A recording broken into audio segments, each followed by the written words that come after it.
عمل کرو، اپنے اپنے مذہب کی تعلیم دو، یہ کام ہے اگر کرنا ہے۔ میں کچھ کیا سب سے بڑی حماقت میں اسے سمجھتا ہوں کہ دوسرے مذاہب کو رد کرنے کے لیے تحقیق کرنے میں وقت ضائع کرنا، یعنی اپنے مذہب کے لوگ تو مرتد ہو جائیں گے جہالت سے، ان کے پاس تو آپ کو سمجھانے کے لیے وقت نہیں ہے، سکھلانے کے لیے، اور جو مذہب ثابت ہو چکے ہیں آپ ان کو بدلنے میں اور تجدید کرنے میں لگے رہیں گے، اس سے کوئی فائدہ نہیں ہے۔ احناف شوابی کی دلیل توڑ دیں، احناف کی دلیل توڑ دیں، ہمارا امام بیچارے دنیا سے جا چکے ہیں، بعد والے آپس میں دلائل میں لڑ رہے ہیں، مجھے اس پر بڑی حیرت ہے، اس پر مجھے بڑی حیرت ہے، حالانکہ علم کا موضوع نہیں، علم کا موضوع نہیں۔ میں تو حیران ہوتا ہوں جب کوئی طالب علم کہتا ہے نا دیکھو ہمارے پاس دلیل مل گئی امام شافعی کے خلاف، تیری حیثیت کیا ہے؟ تیری حیثیت کیا ہے؟ کوئی کہے مجھے حنفیہ کے خلاف دلیل مل گئی ہے، دیکھو میں ان کا مذہب توڑ دیتا ہوں، تیری حیثیت کیا ہے؟ اگر مذاہب اربعہ نہ ہوتے تو ساری سنتوں پر مولوی صاحب عمل کیسے ہوتا؟ ساری امت کو 4 حصوں میں تقسیم اس لیے کیا گیا ہے تاکہ محمد صلی اللہ علیہ وسلم کی ساری سنتوں پر عمل ہو جائے، اور آپ کہنے لگے ہوئے ہیں تردید میں، یا ان سے رد کرو، ان کا رد کرو، ان کا رد کرو، رد میں کتاب لکھی جا رہی ہے، اس کے رد میں کتاب لکھے، اس کے رد میں تو حیران یہ کیا ہو رہا ہے؟ بجائے اس کے کہ اس سارے وقت کو بجائے دوسرے علماء کی تردید میں ضائع کرنے کے اپنے مذہب والوں کی تعلیم میں اس وقت کو استعمال کرتے تو امت میں سے کتنا جہل ختم ہو جاتا۔ تم سے کہہ رہا ہوں، بیٹھ گئے 4 گھنٹے کا تکرار ہو رہا ہے، اس میں ایک دوسرے کے دلائل کو توڑنے کی کوشش میں لگے ہوئے ہو، کسی کیا فائدہ ہے؟ تم یہ 4 گھنٹے اگر عوام کو غسل کے فرائض سکھلاتے، کلمہ سکھلاتے، نماز سکھلاتے، آپ بتائیے اس لیے کئی حدیث میں ثابت ہے آپ صلی اللہ علیہ وسلم مسجد میں آنے والے کو نماز خود سکھلا رہے، حالانکہ آپ کتنے آپ امام الانبیاء ہیں، فرمایا بعثت معلما، مجھے تو سکھانے بنا کر بھیجا گیا۔ آپ کو بات بری لگے گی، مجھے خبر ہے، کیونکہ آپ میری بات کے مقصد تک پہنچتے نہیں ہیں کہ میں چاہتا کیا ہوں۔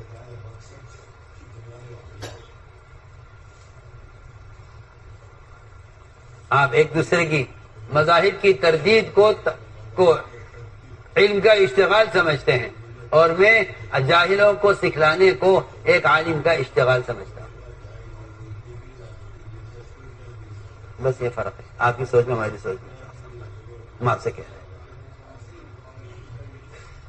آپ اپنا وقت اس پہ ضائع کرتے ہیں کہ ان کی دلیل غلط ہے، ہماری دلیل صحیح ہے، کیا اس سے کیا فائدہ؟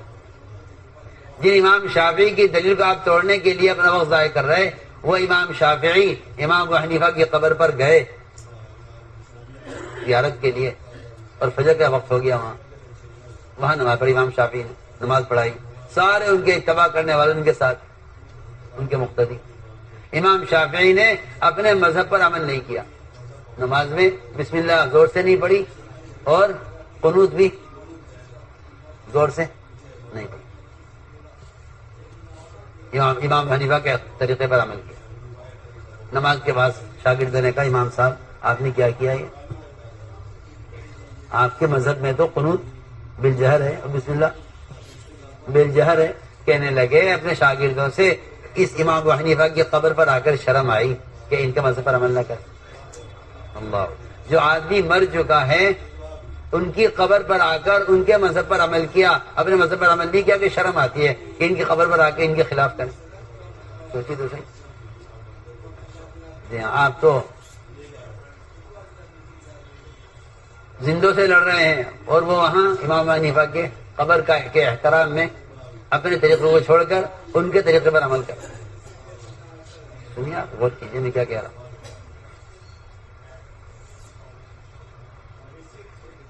اس لیے یہ ایک مزاج بن گیا نا مولویوں کا آپس میں کہ وہ اپنا وقت ضائع کرتے ہیں دوسرے کا مذہب کو رد کرنے اور اپنے مذہب کو. میں تمہیں اس کی مثال دیتا ہوں. یہ چیز دور صحابہ میں کتنی بری سمجھی جاتی. عبداللہ بن مسعود اور ابی بن کعب رضی اللہ عنہما، ان دونوں میں آپس میں بحث ہو گئی کہ 2 کپڑوں میں نماز سنت ہے یا ایک کپڑے میں سنت ہے. یہ بحث آپس میں دونوں کی بحث. وہ کہہ رہے یہ دلیل، وہ کہہ رہے یہ دلیل، وہ کہہ رہے یہ ثابت ہے، وہ کہہ رہے یہ ثابت ہے. دونوں میں اختلاف ہو رہا. حضرت عمر کو پتہ چل گیا، حضرت عمر نے سن لیا. اتنا غصہ آیا حضرت عمر کو، فرمایا اگر آج کے بعد تم نے اس طرح کی بحث کی آپس میں تو میں تم دونوں کو وہ سزا دوں گا جو میرے سمجھ میں آئے گی. یہ نہیں کہ تم بڑا اچھا کام کر رہے ہیں، تحقیق کر رہے ہیں. بس غصے میں فرمایا جو سزا سمجھ میں آئے گی وہ دوں گا تمہیں، اگر آج کے بعد تم بیٹھے آپس میں بحث کرنے کہ سنت یہ ہے سنت یہ ہے. فرمایا کہ تم دونوں صف اول کے آدمی ہو، تم دونوں صف اول کے آدمی ہو. اگر تم اس بات میں آپس میں اختلاف کرو گے تو عوام عمل کس پر کریں گے؟ تمہیں چاہیے کہ عوام کو تو ایک بات بتا دو کہ بھئی اس طرح سنت ہے بس، تاکہ اس پر عمل کریں. اگر تم اختلاف کرو گے آپس میں تو عوام کس پر عمل کرے گی؟ عوام کہاں جائے گی؟ عوام کہاں جائے گی؟ سب غصہ آیا حضرت عمر کو اس بات کہ آپس سے بیٹھ کے بحث کر رہے ہیں اس پر کہ ایک کپڑے میں نماز سنت ہے یا 2 کپڑوں میں سنت ہے. تو میں تمہارا آپس کا اختلاف عوام کو تو نہ اس پر عمل کرنے دے گی نہ اس پر عمل کرنے دی. وہ کہیں گے ہم کیا کریں.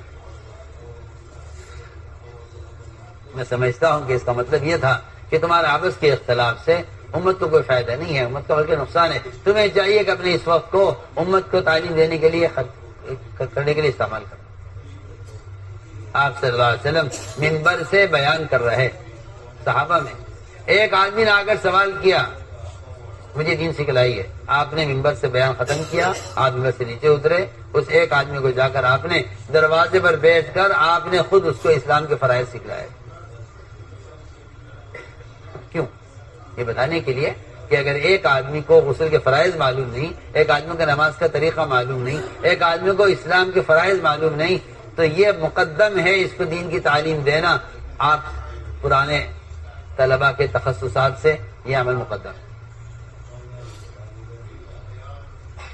اس سے ہاں میری بات سمجھ میں آ رہی ہے. ہم اس سے انکار نہیں کرتے، ٹھیک ہے. آپ کا ایک طریقہ ہے، آپ کا ایک معمول ہے. آپ فقاہت بھی اس طرح اختیار کیجئے اور جو کہتے ہیں کہ آپ کمال حاصل کیجئے علم میں، ہم اس سے انکار نہیں. لیکن آپ کے علم میں عوام کا اتنا ہی حصہ ہے جتنا آپ کے علم میں ایک طالب علم کا حصہ ہے. یہ نہیں کہ آپ خود سیکھ لیں، ہم تو ان کو سکھلا رہے ہیں. جس طرح مالدار کے مال میں دونوں کا حق ہے، سوال کرنے والے کا بھی حق ہے، سوال نہ کرنے والے کا بھی حق ہے. وفی اموالہم حق للسائل والمحروم، یہ فرمایا قرآن میں کہ زکوٰۃ اگر کوئی لینے آ گیا آپ کے پاس اس کو تو آپ زکوٰۃ دیں گے، اور اگر کوئی محتاج آپ کے پاس نہیں آ سکا تو کیا آپ اس کو زکوٰۃ نہیں دیں گے؟ جب مال میں آپ کے پاس دونوں کا حق ہے، سوال کرنے والے کا بھی حق ہے، سوال نہ کرنے والے کا بھی حق ہے، اس طرح آپ کے علم میں دونوں کا حصہ ہے. طالب علم کا بھی حصہ ہے، جس میں طلب نہیں ہے اس کا بھی حصہ ہے. جس میں طلب نہیں ہے اس کا بھی حصہ آپ کے علم ہے. آپ وہاں پہنچائیے جا کر. اس لیے میرے دوستو عزیزو، علماء کو چاہیے کہ علم کو لے کر پھریں. عوام کو چاہیے کہ علماء کی تلاش میں پھریں. علماء کو چاہیے کہ علماء کی تلاش میں پھریں. علماء کو چاہیے کہ علم کو لے کر پھریں. اللہ نے دونوں کو حرکت میں ڈالا تھا، دونوں کو حرکت میں ڈالا تھا. میں آپ سے کیا عرض کروں، قرآن نے قتال سے بڑھ کر علم کے لیے نقل و حرکت کو بیان کیا ہے. آپ تو یہ سمجھتے ہیں آج کل کے مسلمان کہ بس نکلنا تو بھائی غزوات کے لیے ہوا کرتا تھا، قتال کے لیے وہ قتال ہے نہیں، تو اب کیا نکلنے کی ضرورت ہے. میں تو حیران ہوں اس سوچ پر لوگوں. جبکہ قرآن نے صاف اعلان کر دیا ہے کہ نفر کا تعلق دین کی تعلیم سے ہے. نفر کا تعلق تعلیم اور تعلم سے ہے. نفر کا تعلق عوام پھرے علم حاصل کرنے کی غرض سے، علماء پھرے امت تک علم پہنچانے کی غرض سے. ان دونوں کی نقل و حرکت وہ اصل تعلیم کے لیے تھی، وہ اصل تعلیم کے لیے تھی. اگر آپ قرآن پڑھیں تو آپ کو پتہ چلے گا کہ قرآن نے نفر کا جو ذکر کیا ہے اصل وہ تعلیم کے لیے کیا ہے. میں نے شروع میں قرآن کی آیت پڑھی تھی، فَلَوْلَا نَفَرَ مِن كُلِّ فِرْقَةٍ مِّنْهُمْ طَائِفَةٌ لِيَتَفَقَّهُوا فِي الدِّينِ. یہ تھا مقصد کہ علماء علم کو لے کر پھریں اور عوام اس چکر میں نہ رہیں کہ ہمارے پاس علماء علم لے کر آئیں. عوام کو چاہیے کہ اس سے پہلے وہ علماء علم میں خود حاضر ہو. کیوں؟ تم اسکول کالج جاتے ہو دنیا پڑھنے کے لیے، کیا تمہیں پروفیسر پڑھنے گھر پہ آتے ہیں؟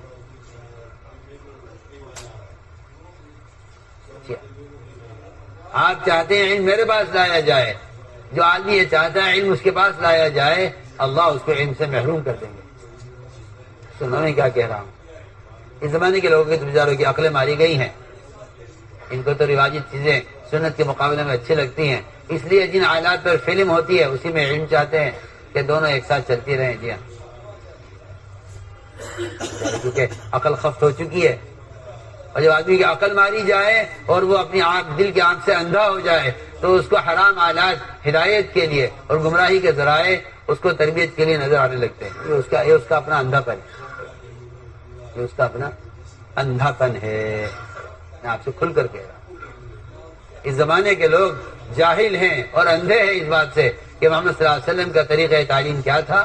یہ گناہوں کے راستے سے علم کو اور فلموں کے راستے سے علم کو لانا چاہتے ہیں. یہ ان کی حماقت ہے، جہالت ہے، یہ ان کا اندھاپن ہے اور یہ سنت سے عدم مناسبت کی علامت ہے.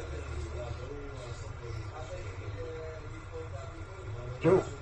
میں پھر عرض کرتا ہوں، آپ تین آلات سے علم کی نشر و اشاعت کو دین کی خدمت سمجھتے ہیں. آگے سنیے دور صحابہ میں کیا معمول تھا. عبداللہ بن عمر رضی اللہ تعالیٰ عنہ کو ایک صاحب نے خط میں لکھا کہ مجھے علم کی بات لکھ کر بھیجیے. عبداللہ بن عمر نے جواب دیا، علم لکھ کر بھیجنے کی چیز نہیں ہے. آپ اپنا وطن چھوڑیے، یہاں علماء کی صحبت میں آ کر علم کے مجالس میں آ کے علم حاصل کی. پڑھیے آپ عبداللہ بن عمر کا قول. ایک حسیب ماحول میں، آپ کالج اسکول کے ماحول میں اگر وہاں کے بغیر ڈاکٹر نہیں بن سکتے تو پھر آپ علماء کے مجلس اور مدارس کے ماحول کے بغیر عالم کیسے بن سکتے ہیں؟ سوچیے تو صحیح. اس جہل کے لیے تو آپ کے لیے کہتے نہیں لازم ہے کہ آپ کو وہاں داخل لینا پڑے گا، اور اس علم کے لیے آپ کہتے ہیں نہیں، اس کے لیے کوئی ضروری نہیں ہے. کتابیں چھپی ہوئی ہیں اور نشر و اشاعت کے ذرائع بہت ہیں، جو جہاں وہاں علم حاصل کریں. علم کے لیے ہجرت، علم کے لیے وطن کا چھوڑنا، یہ ایسا لازمی عمل تھا. میں عرض کرتا ہوں ایک واقعہ. جب امام مالک رحمۃ اللہ علیہ نے موطا امام مالک مکمل کر دی، امام مالک رحمۃ اللہ علیہ نے موطا امام مالک مکمل کر دی تو ہارون رشید خلیفہ اس زمانے میں تشریف لائے مدینہ منورہ اور ایک محل میں کہیں قیام کیا. ہارون رشید خلیفہ، ان کے زمانے کی خلافت اور بادشاہت. دل چاہا کہ امام مالک سے ان کی کتاب سے حدیث سنی.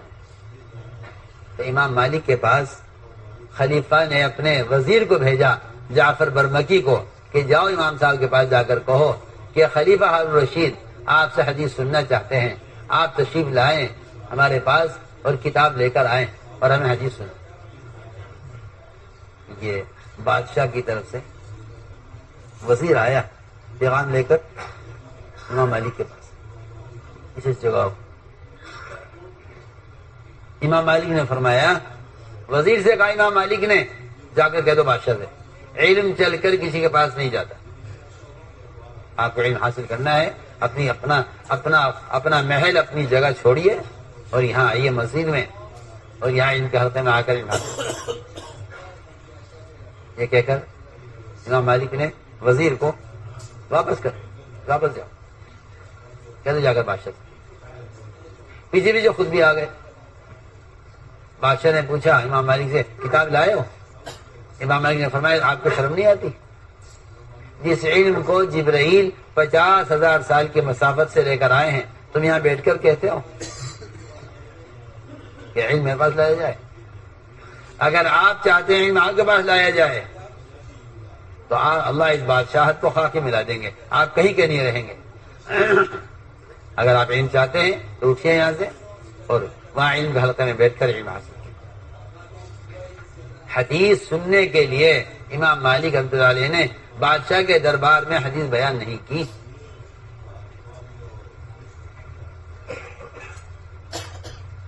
مجھے خوب یاد ہے حضرت جی معین عابد صاحب کے زمانے میں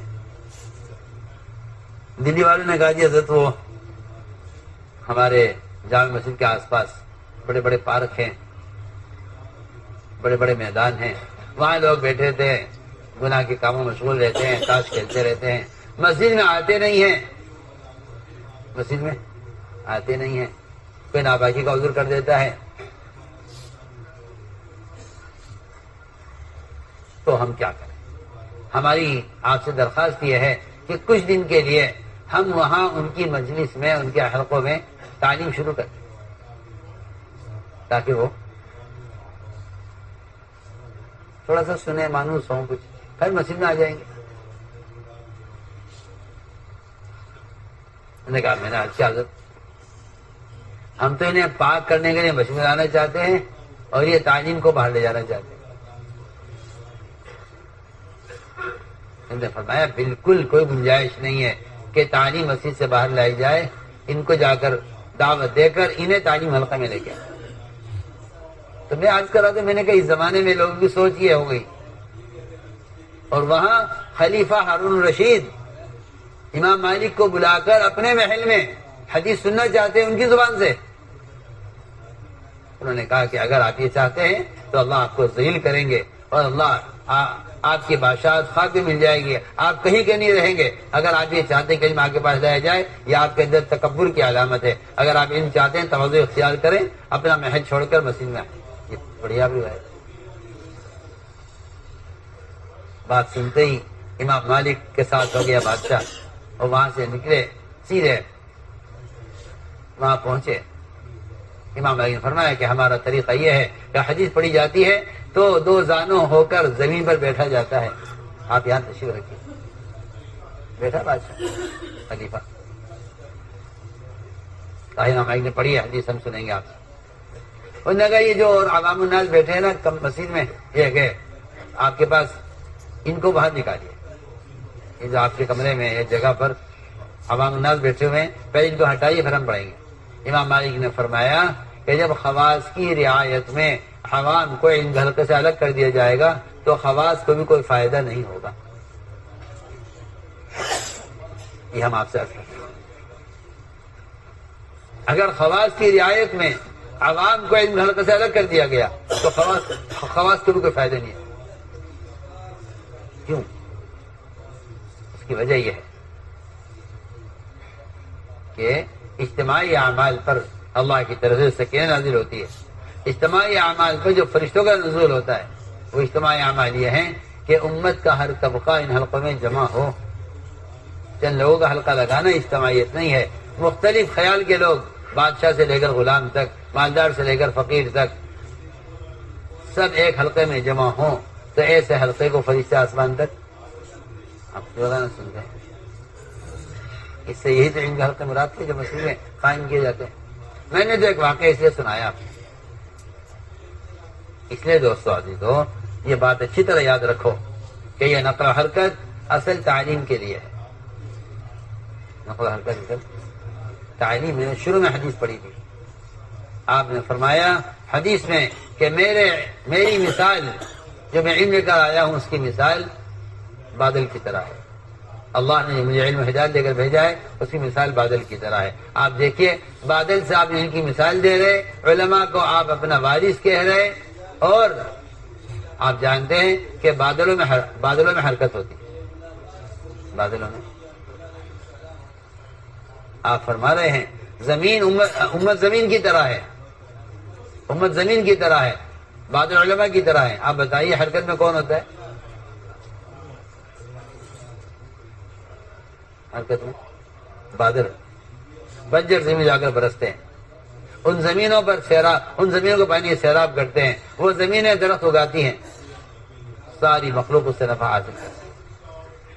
جو نہریں چلتی ہیں، جو ڈیم پانی کے بھرتے ہیں، جو وادیاں دو پہاڑوں کے درمیان کا نشیبی علاقہ پانی سے بھرتا ہے، لوگ اسے پیتے ہیں. سب حدیث کا میں ترجمہ کر رہا ہوں. لیکن وہ زمین جو پتھریلی ہے، شوریلی ہے، اس پر بھی بارش ہوتی ہے. آپ جانتے ہیں، آپ یہ کہنا کہ ان میں تو علم کی طلب ہی نہیں، کہ انہیں کیا سکھلائیں گے، ان میں طلب ہی نہیں ہے. میں کہتا ہوں جو محنت ابو ہریرہ پر ہے وہ محنت ابو جہل پر ہے، آپ کی برابر. جو شوریلی زمین ہے، پتھریلی زمین ہے، پانی قبول نہیں کر رہی ہے، اس پر بھی بارش برستی ہے. جو پانی قبول کر کے درخت اگا رہی ہے، اس پر بھی جن قطرے بارش کے قطروں سے سی پی کے اندر موتی تیار ہو رہے ہیں، ان پر بھی بارش برس رہی ہے.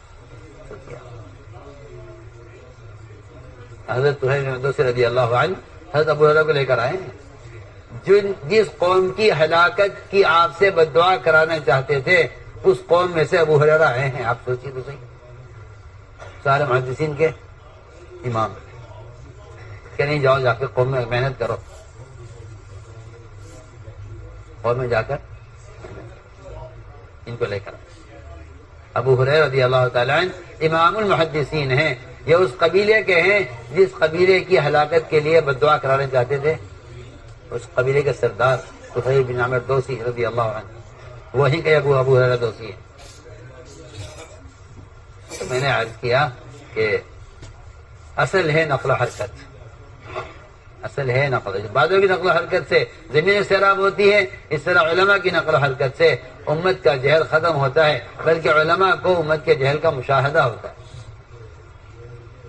آپ کا سوال یہ ہے کہ علماء کے پھرنا اتنا ضروری نہیں ہے، اور میرا خیال یہ ہے کہ علماء کے پھرنا عوام سے زیادہ ضروری ہے. علماء کے پھرنا عوام سے زیادہ ضروری ہے. ان زمینوں کی ضرورت کنووں سے پوری نہیں ہوتی. ان زمینوں کو تو بادل چاہیے. اللہ نے اس کو رحمت کہا ہے، طہارت کہا ہے. کیا مان طہورا فرمایا، اور بارش کو رحمت قرآن میں فرمایا. بارش کو رحمت قرآن میں فرمایا. علماء امت کے لیے طہارت کا اور رحمت کا ذریعہ ہیں. اس لیے قرآن نے بادلوں کو رحمت بھی کہا ہے اور مائے طہور بھی کہا ہے. تو میں نے عرض کیا کہ قرآن اگر آپ پڑھیں غور سے تو نفر کا گہرا رشتہ تعلیم کے ساتھ ہے. نفر کا گہرا رشتہ تعلیم کے ساتھ ہے. آپ غور کریں قرآن اور غور کریں حدیث پر. اگر 70 علماء، اگر 70 صحابہ غزوہ میں شہید ہوئے ہیں کفار سے مقابلے میں، تو 70 علماء بغیر کسی مقابلے کے شہید کیے گئے بیر معونہ میں. اہل حدیث نے مطالبہ کیا تھا کہ ہمارا اسلام آ گیا، علم نہیں آیا، علماء چاہیے. آپ نے 70 علماء کی جماعت بنا کر روانہ کی. یہ 70 علماء، ان کے پاس کسی کے پاس ہتھیار نہیں تھا، سب نہتے. سارے علماء سب نہتے، ہتھیار کسی کے پاس نہیں. یہ قطاقی نکلی نہیں جیسے آج کل کے لوگ سمجھتے ہیں کہ خروج تو قطاقی لوا کرتا تھا. یہاں 70 علماء کی جماعت بنا کر بھیجی آپ نے اہل حدیث کے مطالبے پر، اطمینان نہ ہوتے ہوئے بھی. فرمایا مجھے اتنا نہیں ہے اس پر، مگر انہوں نے علماء کا مطالبہ کیا ہے تو ہم علماء کی جماعت بھیجیں گے. جماعت بھیجی آپ. 70 علماء قرائے صحابہ کہلاتے تھے. وہ سب کے سب کو شہید کیا گیا شروع سے آخر تک. ایک ساتھ 70 علماء کی شہادت ہوئی ہے بیر معونہ میں. وہ نکلے تھے صرف امت کو علم پہنچانے کے لیے. اس لیے میرے دوستو عزیزوں، اس نقل و حرکت کا تعلق تو امت کو جہالت سے نکالنے کے لیے. تو علماء کی ذمہ داری ہے کہ وہ عوام کو وقت دیں، عوام کو وقت دیں، اور عوام کی ذمہ داری ہے کہ علماء سے علم حاصل کریں. میں صاحب کہتا ہوں کہ ان ڈاکٹروں کو فرصت کیوں نہیں ہے؟ کیونکہ مریض ڈاکٹروں کے محتاج ہیں. ان وکیلوں کو فرصت کیوں نہیں ہے؟ کیونکہ مقدمات میں پھنسے ہوئے وکیلوں کے محتاج ہیں. اس زمانے کے علماء کو فرصت اس لیے ہے کہ عوام میں علم کی طلب نہیں ہے. عوام میں علم کی؟ علماء کہتے ہیں ہم تو فارغ ہیں. ارے بھائی آپ کیوں فارغ ہیں؟ آپ کا کام یہ نہیں تھا کہ آپ عوام کی طلب پر علم پہنچا دیں. علماء کا کام یہ تھا کہ وہ خود عوام میں طلب پیدا کرے. یہی سنت ہے. صرف تعلیم کو پڑھانا سنت نہیں ہے. میں کچھ کہہ رہا ہوں مولوی صاحب, صرف تعلیم کو پڑھانا سنت نہیں ہے, غیر تعلیم میں طلب پیدا کرنا سنت ہے. آپ سوچیں, ایک حدیث آپ کو بیان کرنی تھی کہ اگر اس طرح اچھی طرح وضو کی جائے, ایسی سے پڑی جائے تو گناہ جھڑتے ہیں. آپ نے صحابی کو متوجہ کرنے کے لیے درخت کی ٹہنی کو ہلایا, 3 مرتبہ ہلایا, پھر درخت سے پتے گرے. فرمایا صحابی سے پوچھتے کیوں نہیں ہو مجھ سے, میں ایسا کیوں کر رہا ہوں؟ پھر صحابی نے سوال کیا, پھر آپ نے جواب دیا کہ اگر مومن بندہ اچھی طرح وضو کر کے اچھی طرح نماز پڑھے تو اس کے گناہ اس طرح جھڑیں گے جس طرح پتے جھڑ رہے ہیں. صحابی نے اس حدیث کو بیان کرنے کے لیے حدیث بیان نہیں کی, بلکہ اپنے بعد والے کو پکڑ کر لے گئے درخت کے پاس اور درخت کی ٹہنی کو ہلایا 3 مرتبہ. اس سے پوچھا اپنے بعد والے سے, مجھ سے پوچھتے کیوں نہیں, میں ٹہنی کیوں ہلا رہا ہوں؟ اس نے کہا بتاؤ کیوں ہلا رہے ہو؟ کہ اللہ کے نبی نے بھی میرے ساتھ اسی طرح کیا تھا, آپ نے ٹہنی ہلا کر مجھ سے کہا تھا پوچھتے کیوں نہیں ہو, میں نے آپ سے پوچھا تھا, تم بھی مجھ سے پوچھو. صحابہ نے علم کو منتقل کرنے کے لیے سنت طریقے کا اتنا اہتمام کیا ہے. اس زمانے کے لوگوں پر حیرت ہے کہ یہ باطل راستوں کو علم کو پھیلانے کے لیے استعمال کرتے ہیں, جبکہ نبی کی صحبت کے بغیر علم حاصل نہیں کیا صحابہ نے. اور ایک طرز اور ایک ترتیب, جس طرح آپ نے کیا اسی طرح صحابی نے کیا. پڑھیے روایت, بار بار سنتے ہیں آپ حدیث, آپ کو کبھی خیال بھی نہیں آتا کہ ہم تعلیم کے نظام میں نبوت کے طریقے سے کتنے ہٹے ہوئے ہیں اور ہر دن ہٹتے جا رہے ہیں. آلات منکرات اور باطل علم کی اشاعت کے لیے استعمال کرنا علم کو ضائع کرنا ہے, اور زیادہ قلموں کا چلنا قرب قیامت کی نشانی ہے. آپ سے کہہ رہا ہوں علم قیامت کے قریب علم اٹھا لیا جائے گا نا. حدیث ہے قیامت کی علامتوں میں سے کیا ہے, علم اٹھا لیا جائے گا. اور آپ کے آج زمانے میں قلم زیادہ چل رہے ہیں, یہ کیسے دونوں حدیثیں کم جمع کیسے ہوں گے؟ اگر آپ کا خیال ہے کہ علم بڑھ رہا ہے قلم سے, اور ادھر قیامت کی نشانی میں سے ہے, قیامت قریب آ رہی ہے, اور یہ بھی قیامت کی نشانی میں علم اٹھا لیا جائے گا, تو بتائیے تو صحیح دونوں کا جمع کیسے کریں گے؟ کہ ہاں مطلب یہی ہے اس کا کہ علم کو اٹھایا جانا یہ ہے کہ عمل تو ختم ہو جائے گا, اور کتابیں اور کاپیاں چھاپ کر لوگ سمجھیں گے کہ علم حاصل ہو رہا ہے.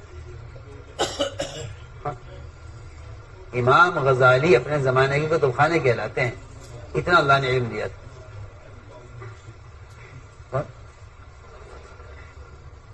اپنے قافلے کے ساتھ سفر کر رہے تھے, اچانک ڈاکوں نے حملہ کیا اور سارے قافلے کو لوٹ لیا. سارے ساتھی ان کے بھاگ گئے جان بچا کر, ان سارے قافلے کا مال لوٹ کر, اور امام غزالی کا سارا صندوق اور ان کا سامان لے کر, جو پیسے تھے سب لے کر ڈاکو چلے گئے. امام غزالی رحمۃ اللہ علیہ اکیلے بالکل تنہا رہ گئے. پھر خیال آیا کہ میرا صندوق کاپیوں کا وہ ڈاکوؤں کے پاس ہے, چل ان سے درخواست کرتا ہوں کہ تم سارا مال, پیسہ, کپڑے, بستر سب لے جاؤ, میرا صندوق مجھے دے دو. پیچھے بھی چلتے رہے. ڈاکو سردار نے پوچھا امام غزالی سے, کیا بات ہے, کیوں آ رہے ہمارے پیچھے؟ جی وہ مجھے کچھ نہیں چاہیے, نہیں کچھ نہیں ملے گا, لیکن مجھے کچھ چاہیے ہی نہیں, میرا صندوق چاہیے بس. کیا کہتے صندوق؟ تو اس میں میری کاپیاں ہیں, اس میں میرا علم ہے. تو ڈاکو سردار نے کہا واہ میاں غزالی, یہ بھی کوئی علم ہے کہ ڈاکو چرا کے لے جائیں تو آپ علم سے کورے ہو جائیں. پڑھو روایت, حصہ پڑھو. کس نے کہا؟ سردار نے. یہ بھی کوئی علم ہے کہ ڈاکو آپ کا صندوق اٹھا کے لے جائیں تو آپ علم سے کورے رہ جائیں. امام غزالی فرماتے اس دن مجھے پتہ چلا کہ یہ کاپیوں کا علم نہیں ہے, علم تو وہ ہے جو دل میں ہے اور عمل میں ہو. ورنہ کیا میں عرض کروں آپ سے, شرم کی بات ہے. میں اور آپ اپنی اپنی معلومات سے خوش ہو رہے ہیں, اپنی اپنی سوچنے کی بات ہے. اس لیے ہم نے عرض کیا کہ اصل ہے نقل حرکت. قلم سے نہیں علم پھیلتا, قدم سے پھیلتا ہے. علم، قلم سے نہیں بلکہ قدم، آپ قدم اٹھائیے اور امت کے جہل کا مشاہدہ کیجیے۔ علماء سے خاص طور پر عرض کر رہا کہ آپ نے فرمایا حدیث میں ہے لیس الخبر کالمعائنہ، کہ جب تک علماء عوام کے جہل کا مشاہدہ نہیں کریں گے اس وقت تک نہ ان کا علاج ہوگا، نہ ان کی تربیت ہوگی، نہ ان کی تعلیم ہوگی، کچھ نہیں ہوگا۔ میں صاف صاف آپ سے کہہ رہا ہوں، آپ گھر بیٹھے، میں گھر بیٹھے، مجھے معلوم ہو جائے فلاں علاقے میں ارتداد آ گیا ہے، میں اور آپ بیٹھ کے دعا کر لیں، اس سے امت کا مسئلہ حل ہونے والا نہیں، کیونکہ حدیث میں فرمایا لیس الخبر کالمعائنہ، کہ جا کر امت کا حال دیکھے بغیر صرف خبر معلوم، خبر مل جانے سے، خبر مل جانا کافی نہیں، جا کر امت کا حال دیکھو۔ آپ نے فرمایا، مشکاۃ شریف کی روایت ہے، آپ نے فرمایا، مشکاۃ شریف کی روایت میں ہے، آپ نے فرمایا کہ اللہ نے موسیٰ علیہ السلام کو قوم کی گمراہی کی خبر دے دی تھی، اور یہ خبر بالکل یقینی اور سچی خبر ہے کہ اللہ خود فرما رہے ہیں، لیکن وہ کیفیت وہاں پیدا نہیں ہوئی وحی آنے کے باوجود جو کیفیت قوم کا حال دیکھ کر پیدا ہوئی۔ آج بھی ہم یہ کہتے ہیں کہ اگر میں اور آپ گھر بیٹھے سن لیں کہیں سے خبر آ جائے کہ فلاں علاقے میں ارتداد آ گیا ہے، تو وہ کیفیت ہمارے اندر کیسے پیدا ہو سکتی ہے جب وہ کیفیت اللہ کے خبر دینے سے موسیٰ علیہ السلام کے اندر نہیں پیدا ہوئی؟ سوچیے سی بھی کیا کہہ رہا، اللہ کے خبر دینے سے موسیٰ علیہ السلام کی کیفیت نہیں پیدا ہوئی جو کیفیت قوم کا حال دیکھ کر پیدا ہوئی۔ آج میں آپ سے کہتا ہوں کہ کہیں سے اگر خبر آ جائے مسلمانوں کے ارتداد کی اور ان کی جہالت کی، تو کیا بتائیے کہ وہاں جا کر ان کا حال دیکھے بغیر کیفیت پیدا ہو سکتی ہے میرا آپ کے اندر؟ سوچیے میں کیا کہہ رہا ہوں۔ جب موسیٰ علیہ السلام واپس گئے، قوم کے حال کا معائنہ کیا، اللہ تعالیٰ کی جو خبر تھی اس خبر کا مشاہدہ کیا، تو وہ قوت پیدا ہوئی، وہ غصہ پیدا ہوا جس نے پھر سارے کفر کے نظام کو ختم کر کے قوم کو واپس کیا ہدایت کی طرف۔ کتنی آسان بات ہے، لیس الخبر کالمعائنہ، حدیث ہے مشکاۃ شریف کی روایت۔ ہم یہ عرض کرنا چاہتے ہیں کہ علماء کا پھرنا اس لیے ضروری ہے تاکہ امت کے جہل کا مشاہدہ